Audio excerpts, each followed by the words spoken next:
The air at 18,000 feet is merciless. It bites through leather and sheepskin as though neither exists. The pilots of Fighting Squadron 9, VF9, know this cold. They have learned it on long patrols over open ocean, with nothing beneath them but miles of dark water and the distant hum of the USS Essex below the cloud deck. On this morning, Lieutenant Commander Philip Torrey leads his formation northeast, scanning a horizon that stretches into infinity. His aircraft is unlike anything that has come before it from the Grumman factory on Long Island. It is heavy, broad-winged, and formidable, a machine built not for elegance but for killing. The Grumman F6F Hellcat. Torrey has been briefed on Marcus Island, a small Japanese outpost, barely more than an airstrip and fuel dump in the middle of the Pacific. The enemy does not know that today's raid will be different. The Japanese pilots climbing to meet this American strike will have heard of the Wildcat, the stubborn, if outclassed, fighter that their Zero pilots had once hunted with near impunity across the Pacific. What they do not know, what they cannot yet know, is that the Wildcat is gone. The Hellcat has arrived. To understand why the Hellcat matters, you must first understand the world it was built to fight in. And to understand that world, you must go back to a Sunday morning in December of 1941, and then further back still, to the skis above China, the jungles of Malaya, and the waters of the Coral Sea. Before the Hellcat, before the Essex-class carriers, before the industrial mobilization that would eventually drown Japan in steel and aluminum, there was a crisis of air power, a crisis of technology, a crisis of confidence. The Mitsubishi A6M Zero, known to Allied pilots as the Zeke, though more commonly called simply the Zero, was, in the early years of the Pacific War, the finest carrier-based fighter in the world. That is not myth or exaggeration. When the Zero appeared over Pearl Harbor on the morning of December 7, 1941, and in the weeks and months that followed, it outclassed virtually every American and British fighter it encountered. It was faster in a climb than the Grumman F4F Wildcat. It turned more tightly than anything the Allies had. It had an extraordinary range, over 1,600 miles, that allowed it to project Japanese air power across vast stretches of ocean that Allied planners had considered safe. The Zero had been designed by Jiro Horikoshi and his team at Mitsubishi with ruthless single-mindedness. They stripped away everything that added weight: armor plating for the pilot, self-sealing fuel tanks, structural reinforcement in the wings and fuselage. In exchange, they got an aircraft of extraordinary lightness and agility. The result was a fighter that could do things no American pilot had seen before. The men who first encountered the Zero in combat paid a terrible price for that ignorance. In the Philippines, in Wake Island, in the Dutch East Indies, American and British pilots climbed into their P-40s and Brewster Buffaloes and Wildcats to meet the Japanese and were shocked by what they found. The Zero climbed away from them. It turned inside them. When an American pilot tried to escape in a dive, experienced Zero pilots followed. When he tried to climb, the Zero went with him or above him.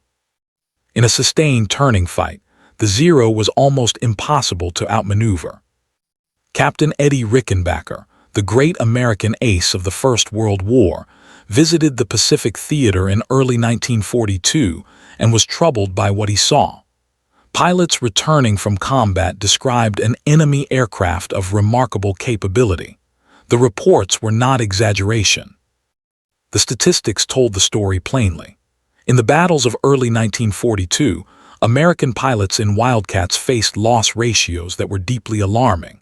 At Wake Island, the small garrison of Marine pilots fought heroically but were steadily ground down. In the Dutch East Indies, American and Dutch airmen suffered heavily. Over Darwin, Australia, Japanese Zeros escorting a bombing raid encountered defending P-40s and shot down 9 of them while losing only one of their own. And yet the Wildcat, stubborn and underrated as it was, had not entirely failed. The pilots of the Guadalcanal campaign, men flying from Henderson Field in conditions of near-constant danger, had found ways to survive against the Zero. Through teamwork. Through the Thatch Weave, a defensive maneuver developed by Lieutenant Commander Jimmy Thatch that allowed a pair of Wildcats to protect each other from the Zero's superior agility. Through disciplined tactics that refused to engage the Zero in the kind of turning dogfight where it excelled. But tactics alone could not close the technology gap indefinitely. The Americans needed a new fighter, not a modification of the Wildcat, not a compromise, something entirely new. Something that could meet the Zero on equal terms or better terms in speed, in climb, in firepower. Something that could fly from the new Essex-class carriers, then being rushed to completion in American shipyards and carry the air war back to Japan. The request had gone to the Navy's Bureau of Aeronautics in 1941. It had been answered by a factory on Long Island, New York, run by a man named Leroy Grumman. The Grumman Aircraft Engineering Corporation had been supplying the United States Navy with carrier aircraft since the early 1930s. Leroy Grumman himself, a quiet, methodical engineer from Huntington, Long Island, had built his company on reliability and toughness. Grumman aircraft were famous in the Navy for coming back when other aircraft would not have. They were not always the fastest or the most glamorous, but they were built to survive. The F4F Wildcat was a Grumman product, and it was precisely because Grumman's engineers understood the Wildcat's limitations that they were the right people to build its successor. The design process for the F6F began in earnest in late 1941, though preliminary work had started even earlier. The Navy's requirements were clear: a fighter that could outperform the Zero in all critical performance categories, that could operate from the new Essex-class carriers, and that could be produced in the numbers that the industrial demands of a world war would require. The Navy wanted performance, but it also wanted volume. What good was a superb fighter if you could only build 50 of them? Grumman's designers, led by William Schwindler, approached the problem with systematic thoroughness.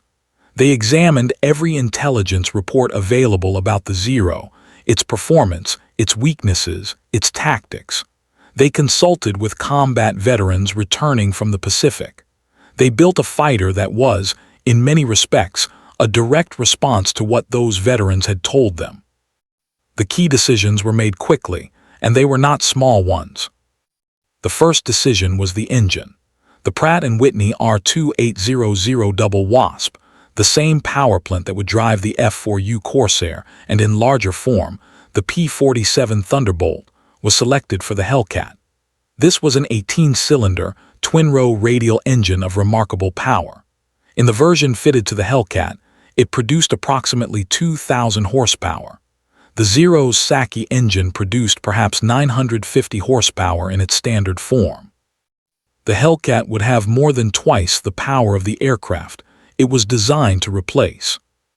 That power came at a cost. The R2800 was large, and it meant the Hellcat would be a big aircraft. The fuselage was wide and deep. The wings were large. The undercarriage was wide-set and sturdy. Everything about the Hellcat said, "This is not a fragile thing." The second decision was protection. Where the Zero's designers had stripped out armor to save weight and gain performance, Grumman's engineers went in the opposite direction. The Hellcat received a thick bulletproof windscreen. The cockpit was armored. Self-sealing fuel tanks were standard, a technology the Japanese had deliberately avoided to save weight, but which would prove catastrophically absent when American bullets found Japanese fuel tanks. The Hellcat could take punishment that would destroy a Zero. The third decision concerned armament. The Hellcat carried 6.50 caliber Browning M2 machine guns, 3 in each wing. This was the same armament as the later model Wildcats, but on a faster, more powerful airframe. Against the thin-skinned Zero, those 6 heavy machine guns were devastating. A burst of .50 caliber fire that might be survivable in an armored American fighter was likely fatal in a Japanese one. There was a moment, in the early spring of 1942, when an event occurred that would prove to be of enormous significance to the Hellcat's development. On June 3rd and 4th, 1942, during the Battle of Midway, A Japanese Zero pilot named Tadayoshi Koga was forced to land his damaged aircraft on the small island of Akitan in the Aleutian chain. Koga was killed in the landing. His Zero flipped over in the marshy terrain, but the aircraft itself was largely intact. An American patrol found the crashed Zero weeks later. It was recovered, repaired, and flown extensively by U.S. Navy test pilots at NAS North Island in San Diego. For the first time, American engineers could study the Zero in complete detail. They could measure its turn radius precisely. They could test its speed at various altitudes. They could examine its construction techniques and its deliberate absence of armor and self-sealing tanks. What the test pilots found confirmed what combat reports had suggested, but it also revealed something important. Above 200 miles per hour in airspeed, the Zero's controls became increasingly heavy. Its famous agility was a function of relatively slow speeds. Push a Zero into a high-speed engagement, and its advantages began to erode. The Hellcat, heavier, more powerful, would naturally operate at higher speeds where this disadvantage mattered most. The F6F Hellcat made its first flight on June 26, 1942, just 3 weeks after the Battle of Midway. The test pilot was Robert Hall. The aircraft performed well, but its designers were not finished. The engine was upgraded. The wing folding mechanism, critical for storage aboard carriers, was refined. The landing gear was redesigned for strength. By the time the Hellcat entered production in earnest, it was a mature aircraft. Grumman's factories were building it at a rate that would have seemed impossible before the war. By the end of 1943, nearly 2,500 Hellcats had been produced. By the end of the war, that number would exceed 12,000. The Hellcat would become the most produced American naval fighter of the war by a considerable margin. Leroy Grumman himself would later be modest about his aircraft's success. He gave credit to his engineers, to the production workers, to the Navy test pilots. But the decisions made in Bethpage in 1941 and 1942, decisions about power, protection, and armament, would prove to be exactly the right ones. The Hellcat was not elegant. It was not beautiful in the way the Corsair was beautiful, but it was right. It was exactly what the war in the Pacific required. An aircraft is only as good as the men who fly it. In the summer of 1943, the United States Navy was training fighter pilots at a rate and on a scale that was, by any historical measure, remarkable. The pre-war Navy had trained perhaps a few hundred pilots per year. Now it was training thousands. The men who flew the Hellcat were, on the whole, younger than their Japanese opponents would be by 1944 and 1945.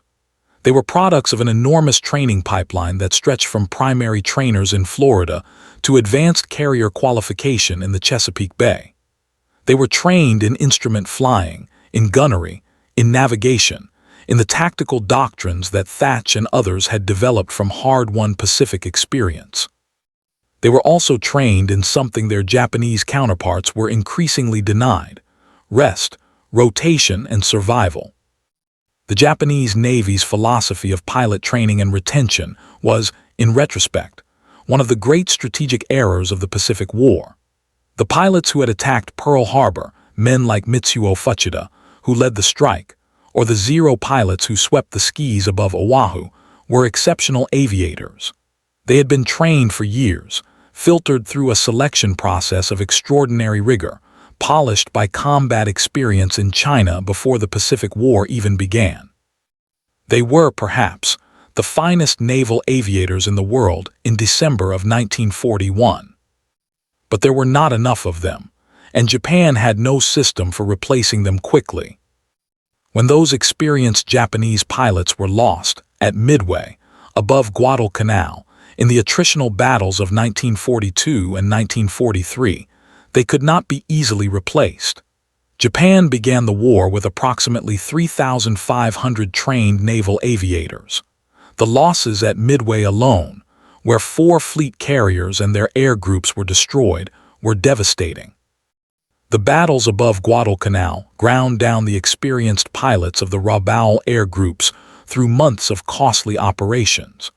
By late 1943, the Imperial Japanese Navy was flying increasingly inexperienced men in its fighter cockpits. The Americans had the opposite problem: too many pilots, trained too fast, needing to be seasoned. But that was a problem of abundance. The Japanese problem was irreversible scarcity. Among the American pilots who would fly the Hellcat to its greatest achievements, several names stand out for what they accomplished and what the historical record shows us about their extraordinary success. Commander David McCampbell was, by any measure, the Navy's top ace.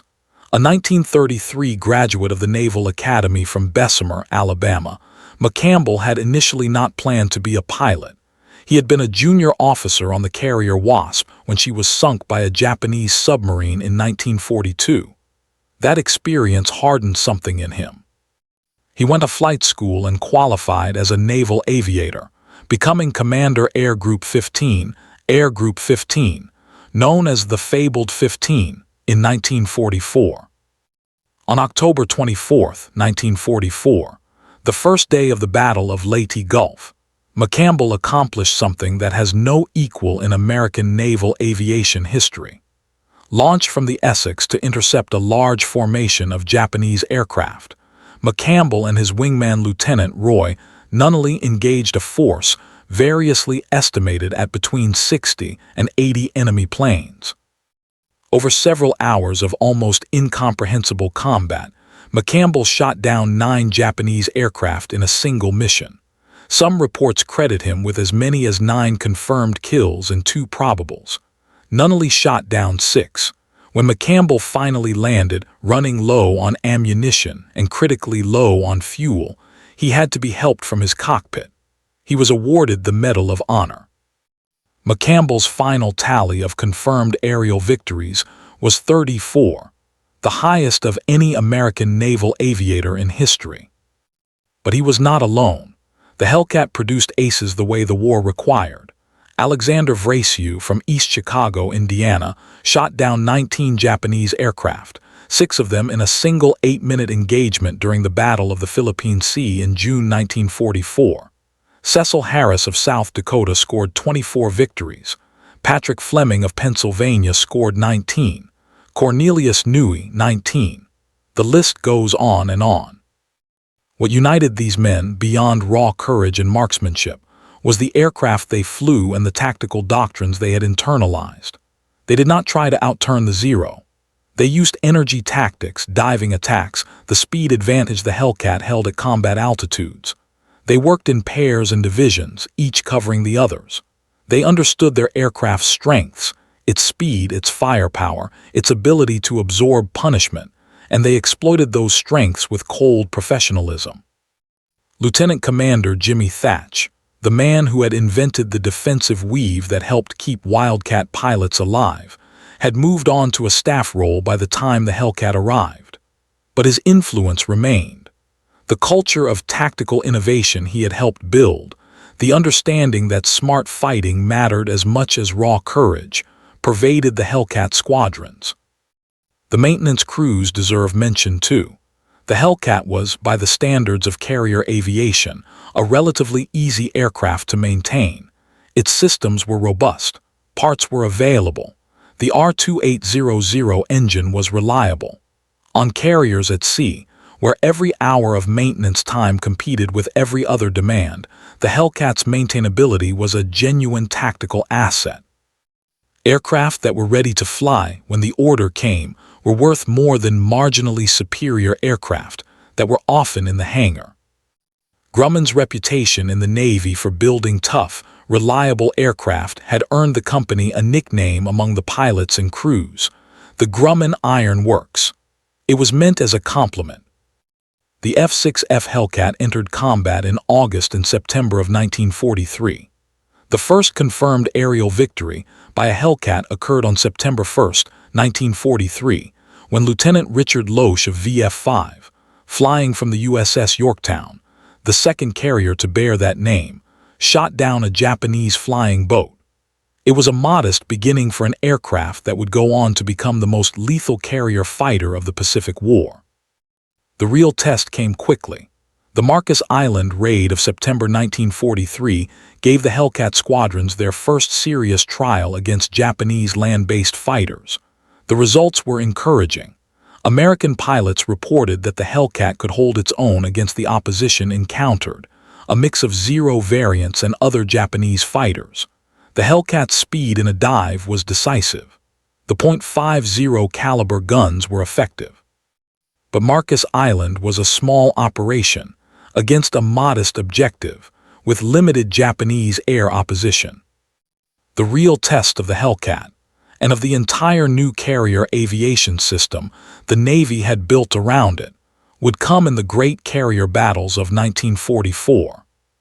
Before those battles, however, there were the November 1943 operations against Rabaul. Rabaul, on the island of New Britain at the northeastern tip of Papua New Guinea, was the greatest Japanese base in the southwest Pacific. It sat in a magnificent harbor surrounded by volcanic hills, and it was protected by some of the most experienced Japanese naval aviators still flying. The air groups of the Imperial Japanese Navy's 11th Air Fleet and later, carrier-qualified pilots temporarily transferred from the carrier fleet, had been fighting over Rabaul and the surrounding region for over a year. These were not inexperienced pilots. When Admiral William Bull Halsey ordered carrier strikes on Rabaul in early November 1943, using Task Force 38 under Rear Admiral Frederick Sherman, the attack was genuinely risky. The carriers, Saratoga and Princeton, a relatively modest force, would be sending their aircraft against the most heavily defended Japanese base in the region. On November 5, 1943, the strike went in. The attack achieved considerable success against the Japanese ships in Rabaul Harbor, damaging several cruisers and destroyers. But it was the fighter action that announced to the Imperial Japanese Navy that something had changed. The Japanese scrambled to defend Rabaul. Their pilots, experienced men in high-performance aircraft, climbed to meet the American strike. What they encountered was the Hellcat in force. The Hellcat pilots of VF-12, flying from Saratoga, engaged multiple enemy fighters over and around Rabaul. The fighting was close, intense, and sustained. American pilots reported that the Hellcat held every advantage that mattered at higher speeds and altitudes. The Zero's celebrated agility was less relevant when an American pilot with more power could simply choose the engagement terms, diving through a formation, firing, and climbing away before the Japanese could respond in kind.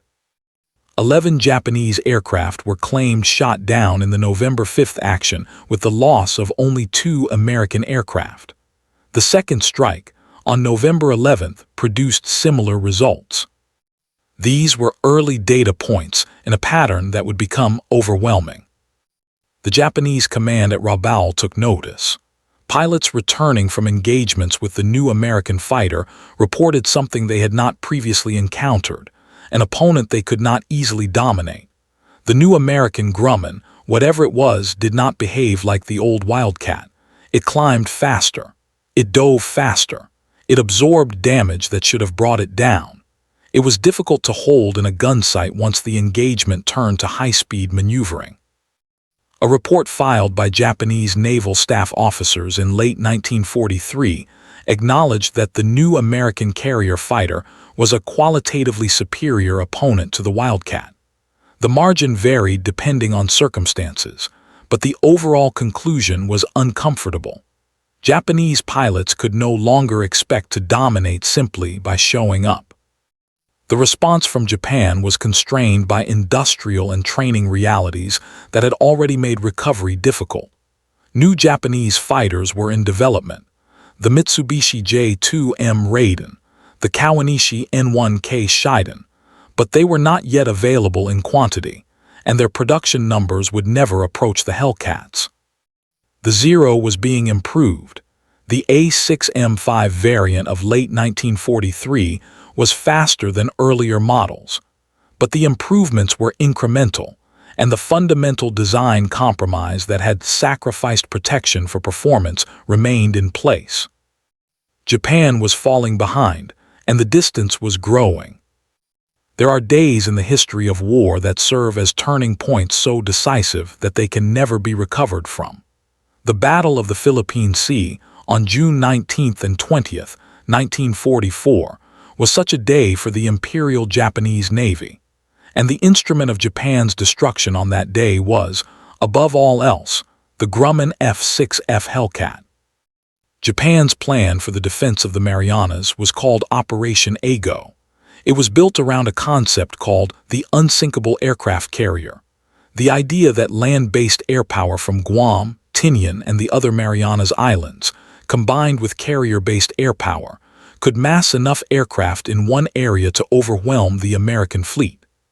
Admiral Somu Toyoda, commanding the combined fleet, and Ozawa believed they had the numbers. The Japanese mobile fleet comprised 3 fleet carriers and 6 light carriers. Their air groups had been rebuilt after the losses of 1942 and 1943, but rebuilt with pilots who had, in many cases, only a fraction of the training hours that the pre-war veterans had accumulated. Japanese training, already stressed by losses, had been further compromised by fuel shortages and the pressure to get replacement pilots to the fleet quickly. Some of the pilots going into combat on June 19th had perhaps 300 or 400 flight hours total. Their American opponents, flying Hellcats, had more. Vice Admiral Mark Mitcher aboard the Lexington had 15 carriers under his command. The Hellcat-equipped fighter squadrons of Task Force 58, more than 400 Hellcats operational on that day, were the shield behind which the fleet would fight. At 10:00 in the morning of June 19th, American radar operators began detecting large formations of Japanese aircraft approaching from the west. The first raid, 69 aircraft strong, was detected at approximately 150 miles. Mitcher's staff had time. He used it. "Vector the Hellcats," Mitcher ordered. The radio frequencies crackled with altitude assignments and intercept headings. The Hellcat squadrons began climbing. 250 Hellcats, perhaps more, rose to meet the incoming Japanese formations. What followed over the next several hours was not, in any meaningful sense, a battle between equals. It was annihilation. The first Japanese raid was engaged at altitude by American Hellcats while still well to the west of the American fleet. The attackers were flying in formations that had been designed for coordination and mutual support, but those formations broke under the shock of the Hellcat attacks. Japanese planes fell, not in ones and twos but in clusters. The Americans had altitude advantage, speed advantage, numbers advantage, and, crucially, the advantage of radar-directed intercept that placed them in the most favorable attack positions possible. Lieutenant Alexander Vrasiu of VF-16, flying from the Lexington, was part of the defense. He had climbed to 25,000 feet and was positioned above one of the incoming Japanese formations when he saw them. A long string of Yokosuka D-4Y Judy dive bombers, a formation of perhaps 50 aircraft, flying in a line that seemed to stretch to the horizon. In the 8 minutes that followed, Vrasiu shot down 6 of them. He destroyed them methodically, moving from one to the next, his Hellcats .50 caliber guns finding fuel tanks that had no self-sealing protection, sending them down in flames. When he landed back on the Lexington and climbed from his cockpit, he held up 6 fingers for the crowd on the deck. His aircraft had not been hit once. All day on June 19th, the pattern repeated itself. Japanese raids came in. Hellcats met them. Japanese aircraft fell in numbers that, if you had predicted them before the battle, would have seemed impossible. The first raid lost 42 of 69 aircraft. A second raid of 128 aircraft lost 97. A third raid of 47 aircraft lost 7. A fourth raid of 82 aircraft, routed away from the main fleet to attack Guam, was engaged by Hellcats and roughly handled, losing 73 aircraft. In total, on June 19, 1944, the Imperial Japanese Navy lost approximately 243 of the aircraft it had committed to the battle. American fighter losses in air-to-air combat were approximately 23 Hellcats. The ratio, more than 10 Japanese aircraft destroyed for every American fighter lost, was beyond anything that had been achieved in the war to that point. It was, by any measure, a rout. American pilots, listening to each other's radio calls as the battle unfolded, began making dark jokes. One pilot, describing the action later, compared it to shooting turkeys at a farm. The phrase passed through the fighter squadrons and from them to the fleet, and from the fleet to the newspapers at home. History has remembered it as the Marianas Turkey Shoot. But the destruction of Japanese naval air power on June 19th was only part of the story. On the following day, June 20th, American carrier aircraft struck the Japanese fleet itself. The attack came in the late afternoon, at extreme range, in conditions that required Mitchell to make the most famous decision of his career. Mitchell's aircraft found the Japanese fleet at approximately 300 miles, the absolute limit of operational range, meaning that many of the attacking aircraft would not have enough fuel to return to the carriers in daylight. They attacked anyway. They sank the carrier Hiyo. They severely damaged the fleet carriers Zuikaku and Junyeo. They shot down more Japanese aircraft. And then they had to get home. The aircraft returned after dark. Their crews, low on fuel, were facing the most dangerous kind of carrier landing, a night arrival after an exhausting combat mission. Mitchell made his decision. He ordered the fleet to turn on its lights. Every searchlight, every deck light, every navigation light. The fleet blazed in the darkness like a city at sea, a beacon for his returning pilots. 80 American aircraft were lost in the return, most of them running out of fuel and ditching in the ocean. The crews were largely recovered. The sacrifice was real, but so was the humanity of the order. Japan had gone into the Battle of the Philippine Sea with a carrier air fleet capable, at least in theory, of contesting American air superiority over the Western Pacific. It had emerged with perhaps 35 of its original 430 carrier-based aircraft surviving and fit to fly. Its air groups had been effectively destroyed. They would never be rebuilt. To understand why the Hellcat was so effective, it is worth pausing to understand exactly what it was and how it differed from the aircraft it faced. The numbers tell part of the story, but the engineering philosophy tells a deeper one. The F6F3, the initial production variant, had a wingspan of 42 feet 10 inches and a length of 33 feet 7 inches. It weighed, fully loaded for combat, approximately 12,000 pounds. Compare this to the A6M50, which weighed approximately 6,000 pounds fully loaded. The Hellcat was roughly twice the weight of the aircraft it was most often called upon to fight, and yet it was faster. The Pratt & Whitney R28010 double Wasp engine that powered the F6F3 produced 2,000 horsepower at takeoff power settings. Even at reduced combat power, it generated enough thrust to push the Hellcat to a maximum speed of approximately 376 miles per hour at altitude, significantly faster than the Zero's approximately 346 miles per hour at its best altitude. The Hellcat climbed at nearly 3,500 feet per minute in combat configuration. The Zero, with its lighter airframe, could climb nearly as fast at lower speeds, but the Hellcat's advantage in engine power meant it could sustain that climb rate at higher altitudes where the Zero began to struggle. The later F6F5 variant, which entered production in 1944 and became the most widely produced version, incorporated the improved R28010W engine with water injection. This emergency power system, engaged by the pilot in critical situations, could boost the engine to nearly 2,200 horsepower for short periods, pushing the Hellcat's maximum speed to approximately 380 miles per hour. The difference between the F6F5 and the Zero in high-speed performance was decisive. But it was not just speed that made the Hellcat formidable. It was the combination of speed with the capacity to absorb punishment. The Hellcat's armor protection was remarkable for a carrier aircraft of its era.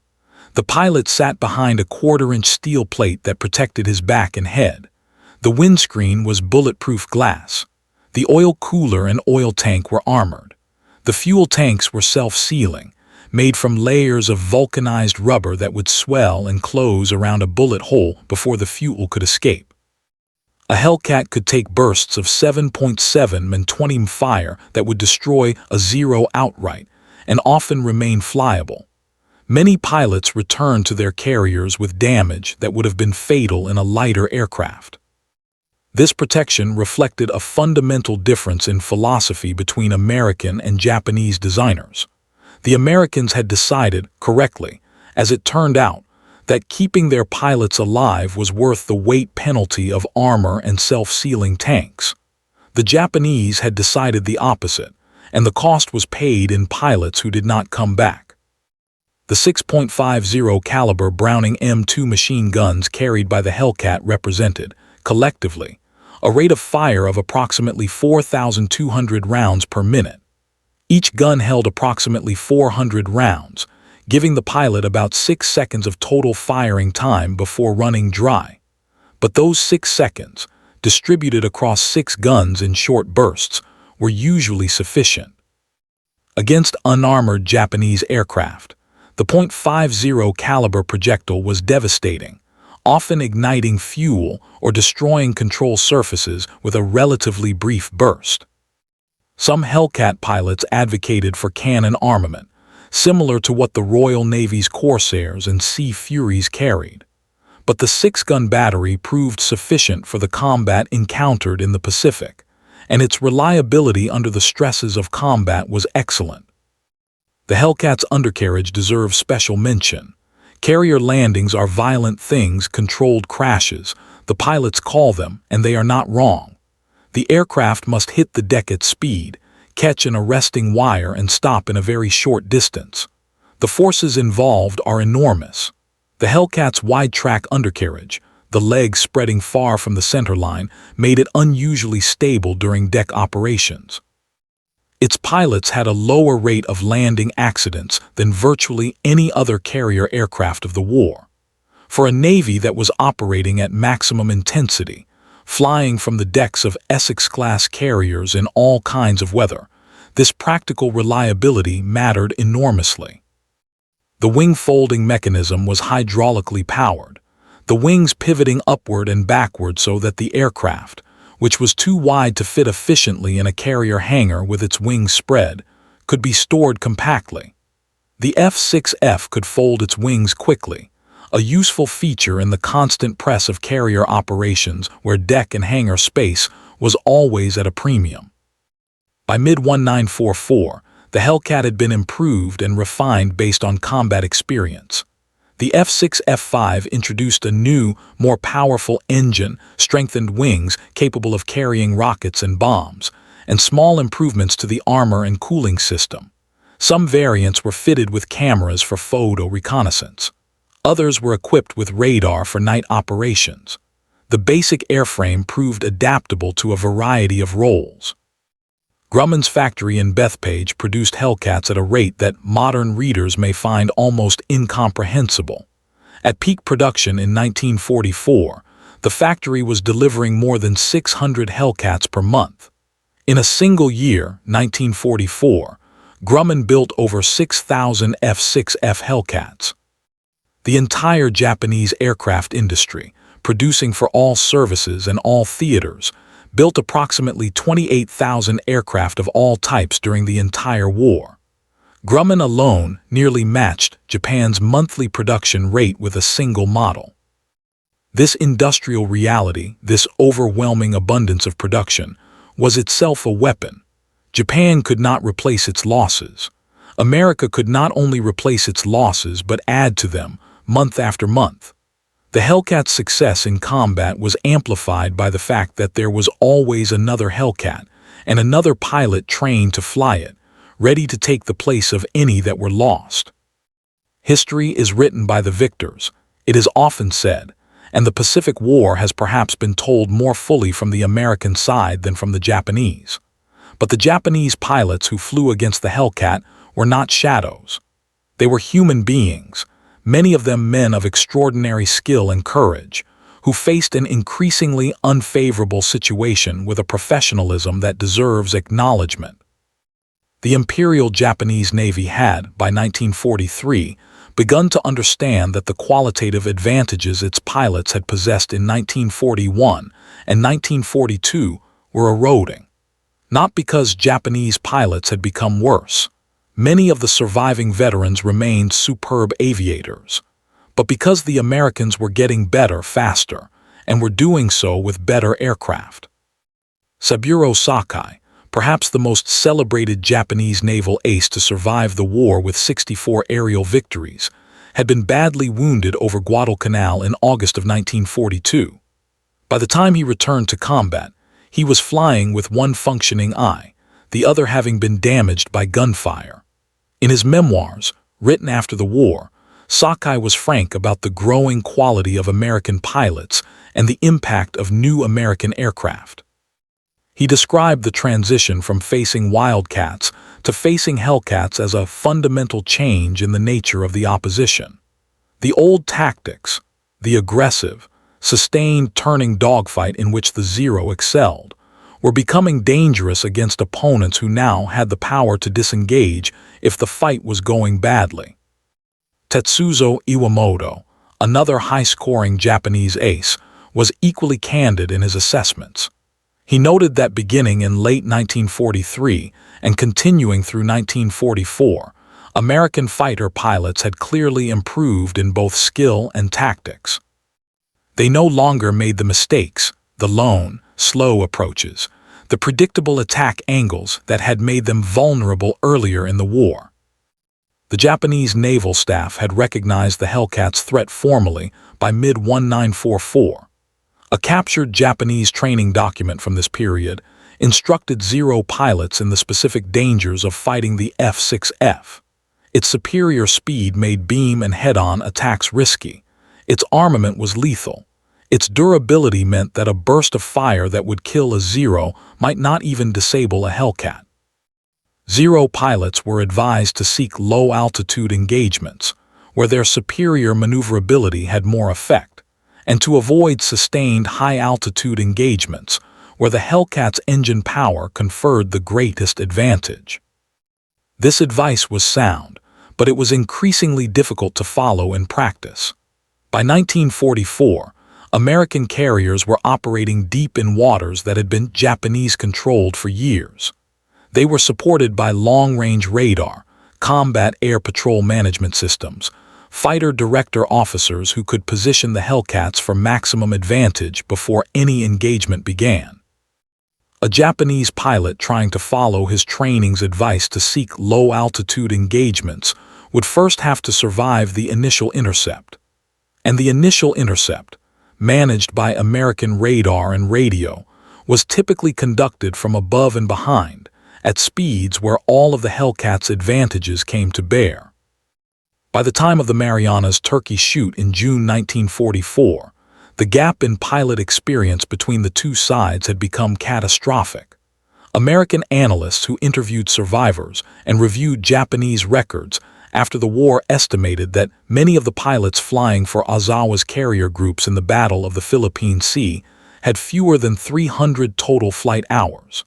Some had even less. They were not trained to the standard that the combat environment required, and the combat environment had been hardened against them by every decision the Americans had made in aircraft design, in training, in tactics, in the depth of the industrial base. Lieutenant Zenji Abe, a Japanese naval officer who survived the war and wrote about his experiences, described the Battle of the Philippine Sea from the Japanese side with a clarity that is almost painful to read. The pilots who launched from Ozawa's carriers knew, he wrote, that many of them would not return. Not because of some romantic warrior philosophy, though that was present too, but because they knew, in a practical sense, that they were flying into a situation where the Americans held all the important advantages. The Hellcats waiting for them were faster, better armed, more durable, and flown by pilots with more experience. Japan responded to the growing qualitative gap in various ways, not all of them productive. New fighter designs, the Kawanishi N1K2J Shidenkai, the Mitsubishi J2M Raiden, offered genuine improvements in performance. The Shidenkai in particular was a formidable aircraft, capable of matching the Hellcat in most performance categories.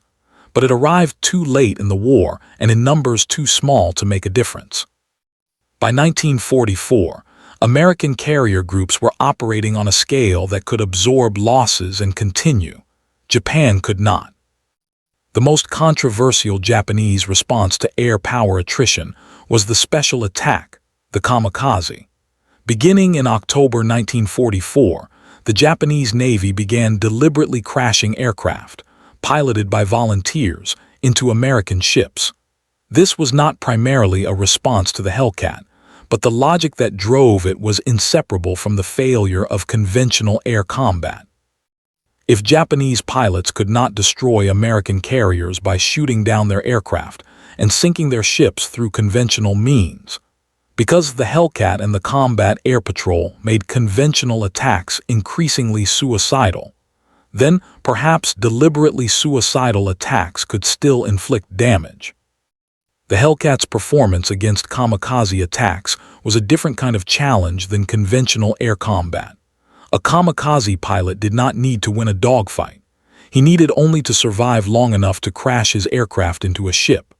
The Hellcat pilots tasked with stopping them had to destroy the aircraft, not just disable it or wound the pilot before it could reach the ships. This required a different kind of shooting, and it was not always successful. But the Combat Air Patrol, directed by radar and managed by fighter director officers, destroyed the great majority of kamikaze aircraft before they could reach their targets. The losses they inflicted were severe, but they did not stop American operations. The Battle of Leyte Gulf, fought between October 23 and October 26, 1944, was the largest naval battle in history by virtually any measure. It involved nearly 300 ships and approximately 200,000 men. It was fought across hundreds of miles of Philippine waters, and at its heart, as at the heart of every major naval action in the Pacific after 1943, was the question of air power. The Japanese plan, called Shogo, or Victory Operation, was desperate and complex. Knowing that the defense of the Philippines was essential to the survival of Japan's strategic position, the Imperial Navy committed nearly all of its remaining strength. But that strength had been so depleted by 2 years of attrition at Midway, above Guadalcanal, in the Philippine Sea, that even the commitment of everything was not enough. Ozawa's northern force, now carrying barely any aircraft at all, was sent out as a decoy to draw the American fast carriers northward. The Japanese carrier fleet that had once threatened to dominate the Pacific now served primarily as bait. It was in this context that David McCampbell achieved his extraordinary October 24th feat. Launched to intercept the Japanese attack on the Central Force, McCampbell found himself with only his wingman facing the largest Japanese air formation still capable of threatening American ships. Over the course of multiple engagements, moving systematically through the formation, McCampbell destroyed 9 Japanese aircraft confirmed, with 2 additional probable kills. The engagement lasted more than an hour and a half. When he landed, McCampbell reportedly had fewer than 6 gallons of fuel remaining. What the historical record shows about this engagement illuminates something important about the Hellcat's place in the war by October 1944. The Japanese formation McCampbell and Nunnally intercepted was not flying in tight, professional defensive formation. It was a collection of pilots, some experienced, many not, that had lost the coordination and discipline that had made the Zero so formidable in 1941. The men who had built that reputation were dead, or wounded, or exhausted. What remained was brave, determined, and no longer sufficient. By the end of the Battle of Leyte Gulf, the Japanese carrier force had been effectively annihilated as an offensive weapon. All four of Ozawa's carriers, the decoys that had drawn Halsey's force northward, were sunk. The battleships that had come through the San Bernardino Strait were turned back. The amphibious landings at Leyte were secured. The Zuikaku, the last survivor of the 6 carriers that had launched the attack on Pearl Harbor in December 1941, was sunk on October 25, 1944. She went down with her surviving crew standing at attention on the listing flight deck, singing the national anthem, saluting the Emperor's portrait as it was carried over the side. It was one of the most moving and terrible moments of the Pacific War. The era she represented was over. After Leyte Gulf, Japan's naval aviation was finished as a strategic force. What remained was the kamikaze, the conversion of aircraft and pilots from weapons of precision to weapons of mass sacrifice. The conventional fighter war that the Hellcat had been built to win was, to all practical purposes, over. The Americans had won it. The campaigns of early 1945, Iwo Jima in February and March, Okinawa from April through June, were dominated by the kamikaze threat more than by conventional air combat. The Hellcat's role shifted. It was still there, still flying combat air patrol, still shooting down Japanese aircraft. But the nature of the enemy had changed. What had once been a sophisticated air force capable of complex tactical planning was now primarily a delivery mechanism for suicide attacks. In these operations, the Hellcat continued to prove its value. Night fighting variants, the F6F5N, equipped with radar, flew combat air patrol around the clock, giving the fleet 24-hour protection against attack. The radar-equipped Hellcats could intercept Japanese aircraft attempting to approach the fleet at night or in poor visibility, denying Japan the cover of darkness that had once offered some protection. The overall score was decisive. By the end of the war, the F6F Hellcat had been credited with 163 aerial victories in air-to-air combat. Against those victories, approximately 270 Hellcats were lost in aerial combat. The kill ratio, approximately 19-1, was, by any historical standard, extraordinary. It was not simply the best ratio achieved by any American fighter of the Second World War. It was one of the best ratios achieved by any fighter in any war. These numbers must be treated with appropriate caution. Victory claims in aerial combat are always somewhat inflated, and careful post-war analysis has tended to adjust claim totals downward. But even with all adjustments, the evidence is clear. The Hellcat dominated the skies of the Western Pacific to a degree that had no precedent in carrier aviation history. The Hellcat's victory over Japanese naval aviation was not achieved by superior aircraft alone, or by superior pilots alone. It was achieved by the industrial and logistical system that kept the Hellcats coming, month after month, in numbers that the Japanese had no answer for. To understand this dimension of the Hellcat story, you have to understand the scale of what America built between 1941 and 1945. The numbers are so large that they can become abstract, losing their meaning in the sheer magnitude. But they deserve to be stated clearly, because they represent one of the most astonishing industrial achievements in human history. Between January 1943 and August 1945, Grumman built 12,275 F6F Hellcats. That is not a misprint. 12,275 aircraft of a single type, built at a single factory on Long Island, delivered to the United States Navy and its allies at a rate that averaged several hundred per month and peaked at over 600 in a single month. For comparison, the entire Imperial Japanese Navy's carrier air groups at their wartime peak had perhaps 450 aircraft. The United States Navy's Hellcat inventory, at its peak in 1944 and 1945, was larger than the entire Japanese carrier-based air force had ever been. Japan built approximately 10,449 Zero-type fighters of all variants during the entire war, a number that seems considerable until you realize it represents the production of multiple factories over multiple years, scattered across a supply chain that was increasingly disrupted by American submarine warfare. Grumman alone, with a single factory, nearly matched Japan's total Zero production with the Hellcat. The reasons for this production advantage were many and reinforcing. The United States had been the world's largest industrial economy since the early 20th century. Its manufacturing infrastructure, the machine tools, the skilled workforce, the transportation networks, the energy supply was deep and broad.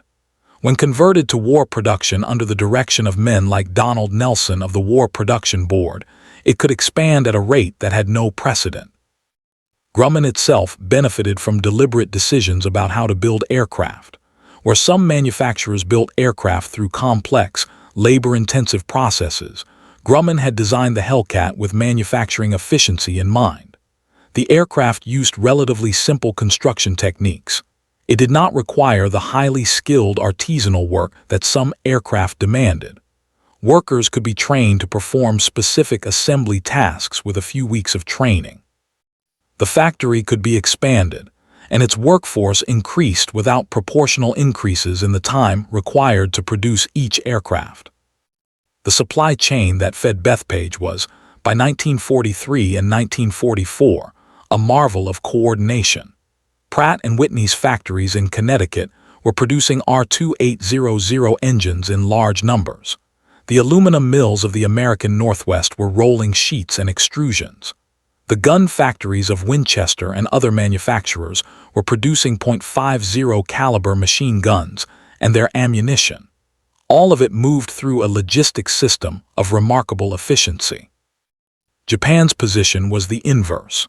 By 1943, American submarines were conducting a systematic campaign against Japanese shipping in the Pacific. Japan was an island nation that had to import most of its raw materials, oil from the Dutch East Indies, iron ore from Manchuria and the continent, bauxite for aluminum from Southeast Asia. All of this moved by sea. All of it was increasingly vulnerable. The impact of the submarine campaign on Japanese aircraft production was direct and measurable. As raw material imports fell, so did production rates. As fuel imports fell, training was curtailed. A Japanese pilot who might, in 1942, have accumulated 400 flight hours before going to his first combat assignment was, by 1944, going with perhaps 200 hours or less. The shortage of aviation fuel had made extended training economically impossible. The Japanese were sending less prepared pilots to fight better prepared opponents in worse aircraft. The outcome was predetermined. The United States' approach to the logistics of carrier operations was itself a significant advantage. The mobile service squadrons, floating repair and supply depots that accompanied the fleet, meant that carriers could remain operational at sea for extended periods. An F6F that needed maintenance or repair could often be fixed at sea by skilled mechanics with access to spare parts, without the carrier having to return to a shore base. The Japanese had no equivalent system. Their carriers had to return to home ports or distant forward bases for major maintenance. This reduced the operational tempo at which they could fight. An operational tempo, the speed at which force can be applied and reapplied, was itself a form of firepower.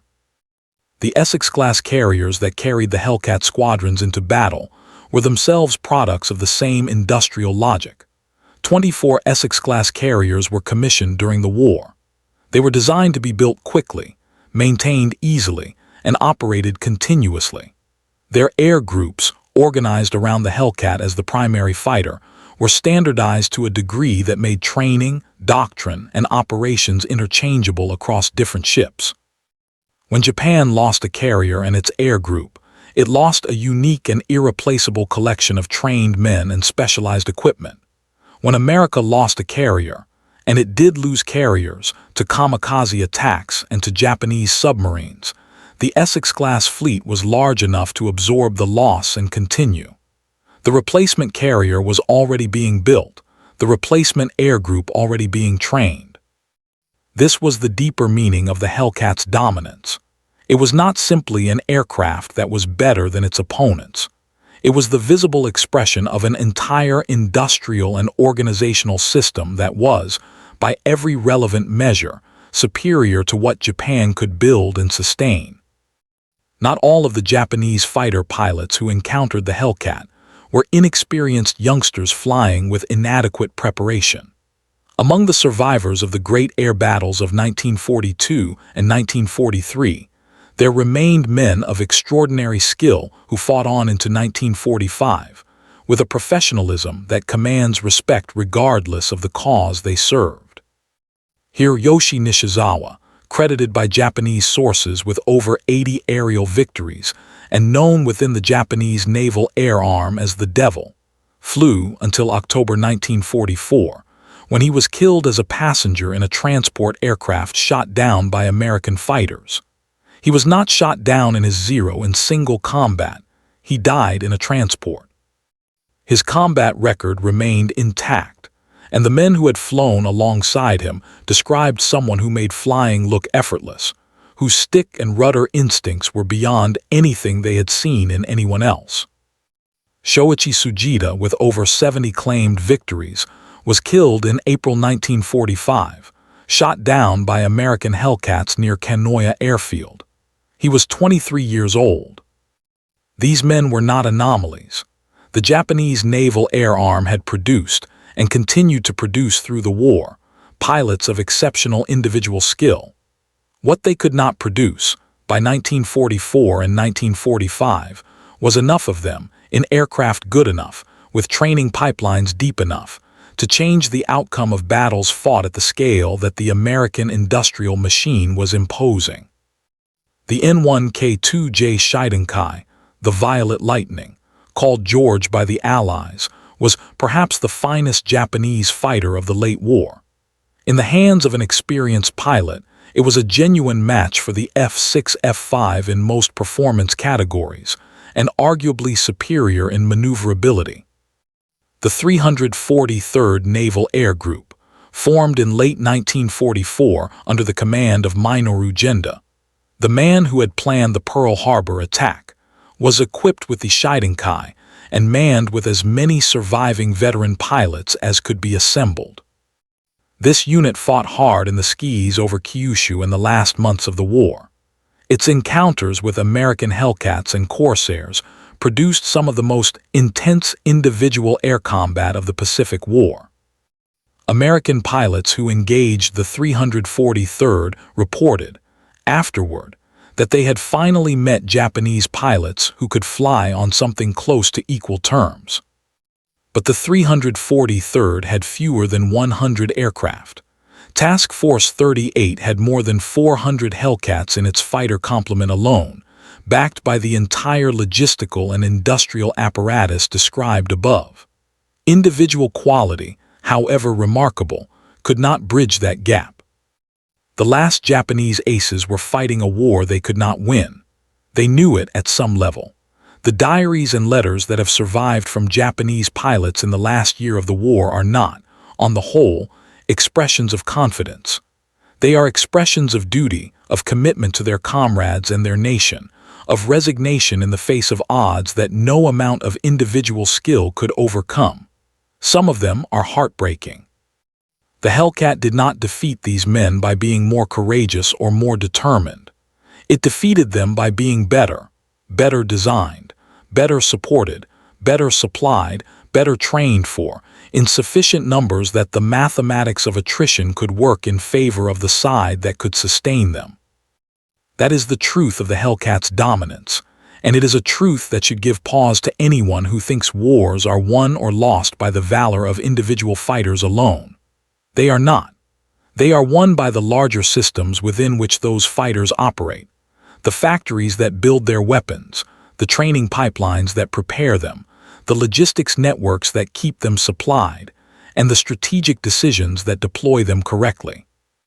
The Hellcat and the men who flew it represented all of these things at once. They were not simply a weapon. They were the expression of a nation that had mobilized its full industrial and organizational capacity, that had learned the hard lessons of early defeat, that had adapted and improved and built on a scale that left its enemies no margin for recovery. The war in the Pacific ended on August 15, 1945, when Emperor Hirohito addressed his nation by radio for the first time in history, announcing acceptance of the Allied surrender terms. On the decks of American carriers from the Philippine Sea to the waters off Japan, pilots and crews heard the news in ways appropriate to the scale of what had happened. The F6F Hellcat flew until the last day of the war. On August 15th itself, the day of the surrender announcement, Hellcats were involved in combat operations over Japan. A number of Japanese aircraft, flown by pilots who had not yet received word of the surrender or who refused to accept it, attacked American formations that day. They were shot down. The last aerial victories of the Pacific War were scored by American carrier pilots. In the formal assessment that followed the war, the Hellcat's record was examined, debated, and ultimately confirmed as the most effective carrier fighter in American history, perhaps in naval aviation history. The statistics were reviewed, adjusted for overclaiming, and compared against Japanese records. The conclusions were consistent. The F6F had achieved a kill ratio in air-to-air combat that no other naval fighter had matched. But the Hellcat's significance was never purely about kill ratios. The Hellcat represented a particular moment in the development of air power, the moment when American industrial capacity, combined with sound tactical doctrine and genuinely superior technology, proved decisive against an opponent who had held every advantage at the war's beginning. The Japanese Navy in December 1940 had the finest carrier doctrine in the world. Its pilots were the most experienced.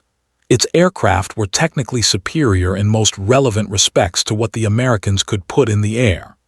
Its operational planning, demonstrated at Pearl Harbor and through the breathtaking campaigns of early 1942, was creative and effective. And yet all of that was insufficient. Insufficient because the advantages were narrower than they appeared. Insufficient because Japan had no answer to American industrial capacity once it was fully mobilized. Insufficient because the loss of experienced pilots, losses that were an inevitable consequence of the aggressive, sustained offensive operations Japan needed to fight, could not be made good. The Hellcat closed the technology gap. It closed the training gap, or at least reduced it to manageable proportions. And then the weight of American production did the rest. Leary Grumman, quiet and modest to the end, accepted the praise his aircraft received with equanimity. The Hellcat was retired from frontline service quickly after the war, superseded by jet aircraft and by the changed strategic environment of the Cold War. Grumman moved on to new designs, new challenges, and the company that bore his name would go on to build some of the most significant American military aircraft of the Cold War era. The Hellcat itself lived on in second-line service, in the navies of France and other nations, and in the long memory of the men who had flown it. Veterans who had grown up with the Wildcat, who had fought desperately to survive against the Zero in 1942, remembered their first flights in the Hellcat with something close to awe. Here, at last, was a machine that matched the task. Here was something that gave them not just a fighting chance but an advantage. Lieutenant Commander Jimmy Flatley, who commanded one of the early Hellcat squadrons and was among the most thoughtful tactical thinkers in Navy fighter aviation, expressed the feeling well when he said, in essence, that the Hellcat was the right airplane at the right time. A machine that arrived when the war needed it most and performed exactly what was required. There are perhaps 15 to 20 airworthy F6F Hellcats remaining in the world today. They appear at air shows, flying in low and loud over the crowds. There are 2800 engines announcing their presence with a sound that carries something of the Pacific War in it. When they bank and turn against a summer sky, They are less menacing now than they were in 1944. The context has changed. The enemy is gone. The urgency has drained away with the decades. But in the imagination, in the historical record, they remain what they were: the most feared American fighter in Japanese naval aviation, the machine that ended the era of Zero supremacy, the weapon that carried the air war back to Japan and made the victory in the Pacific possible.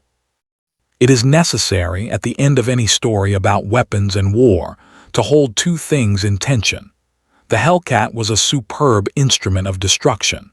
The men who flew it were skilled, courageous, and fully committed to the cause they served. Their victory was real, and it mattered. It shortened the war. It saved lives on both sides that a prolonged conflict would have cost. It prevented the invasion of Japan's home islands that military planners estimated would require 1 million American casualties, and many times that number of Japanese. And yet the men who fell to those 6.50 caliber guns were also real. The Japanese pilots, the veteran aces who never came home from Guadalcanal, the young replacement pilots sent into combat with 200 flight hours and told to do their duty, the men of the 343rd who fought brilliantly and hopelessly in the last months of the war, were human beings. They had families. They had memories and fears and loves. They were not the men who started the war, though they fought in service of the state that did.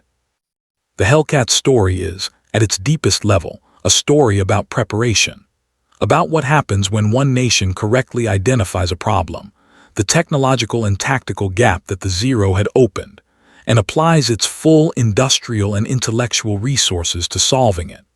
About what happens when engineering decisions made in a Long Island factory in 1940 cascade through history to alter the outcome of a war fought across half the world's ocean. It is also a story about the limits of individual excellence in the face of systemic advantage. The Japanese pilots who faced the Hellcat were not less brave than their American opponents.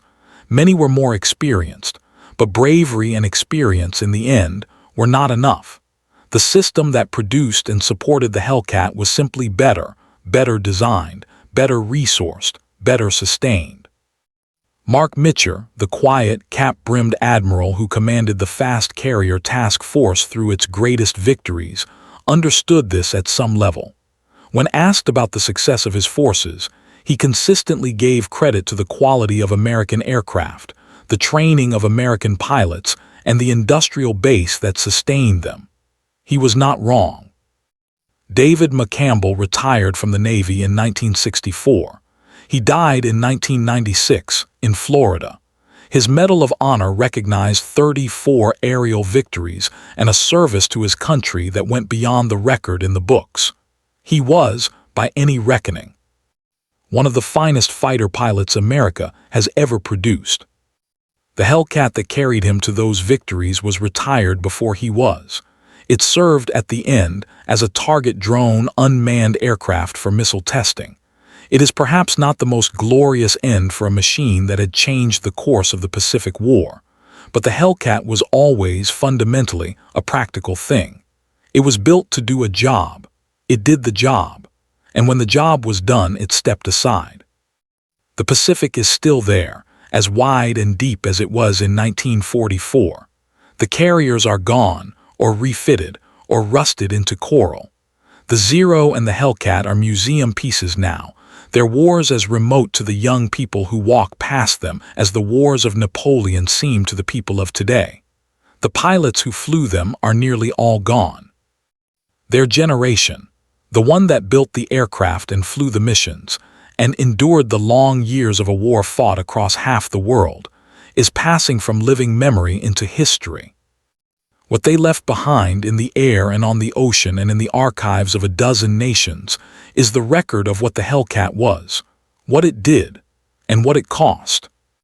In the Pacific theater of the Second World War, from August 1943 to August 1945, the F6F Hellcat was credited with more aerial victories than any other Allied aircraft. It flew from the decks of carriers whose names are part of American legend: Essex, Yorktown, Lexington, Intrepid.